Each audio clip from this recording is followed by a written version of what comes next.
Hi friends, welcome to my channel. তো সকালবেলা জানো সমস্ত কাজ সেরে রান্না বসে করি, যেহেতু যখন গরমটা খুব, সেজন্য চেষ্টা করি সবসময় সকাল সকালে রান্নাটা করে ফেলা। তো কত মাসে সকালবেলায় বাজারে চলে গেছে, কিন্তু এটা কী মাছ নিয়ে এসে আমি এটা বলতে পারছি না, সাপের মতো দেখতে। তো চলো আজকে পুরো ভিডিওটা তোমাদের সাথে শেয়ার করছি, কী কী রান্না করবো। আর তোমরা জানো যে আমি ডেলি রুটিন তোমাদের সাথে শেয়ার করি। তো চলো আর কথা না বাড়িয়ে আজকে পুরো ভিডিওটা দেখো। তো এই মাছটা আগে আমি কোনোদিনও রান্না করিনি, সেই জন্য আমি চিনতে পারছি না। তো কত মশাইকে জিজ্ঞেস করবো, তার আগে কত মশাই কাজে চলে গেছে। তো আসলে হয়তো দুপুরে খাওয়ার সময় জিজ্ঞেস করবো এটা কী মাছ।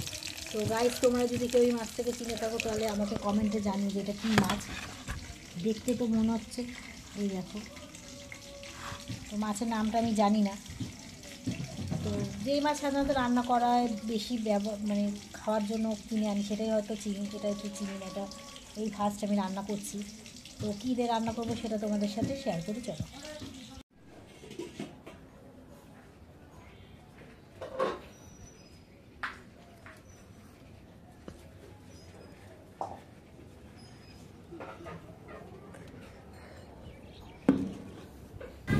এই রোদ্দুরে ছাদে দেখি চা হয় কিনা।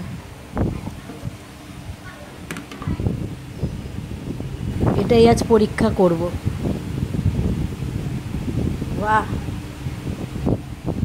তো কাজ করতে করতে জানো আমার একটু চায় নেশা। তো আর গ্যাস খরচা না করে তোমরা দেখলে যে আমি ছাদেতে চা বানিয়ে তারপর খেলাম। তো চাটা সত্যি খুব ভালো হয়েছে, রোদ্রের তাপে চা বানিয়ে খেয়েছি। তো খেয়ে তারপর দেখো রান্নাটা কমপ্লিট করলাম। তো তোমাদেরকে বলে দিই কী কী রান্না করেছি। তো দেখো সবার প্রথম ভাত, আর দেখো ডাঁটা দিয়ে তরকারি, কুমড়ো দিয়ে, আর কচুর শাক বাড়ির বাগানে।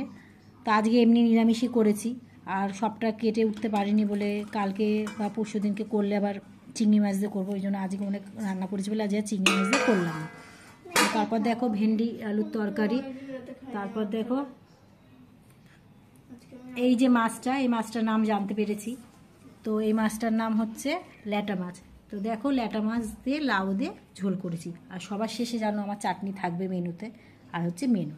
তো আজকের দুপুরের লাঞ্চের থালিটা এই রইল। তো আজকের ব্লগটা এই পর্যন্ত, টাটা।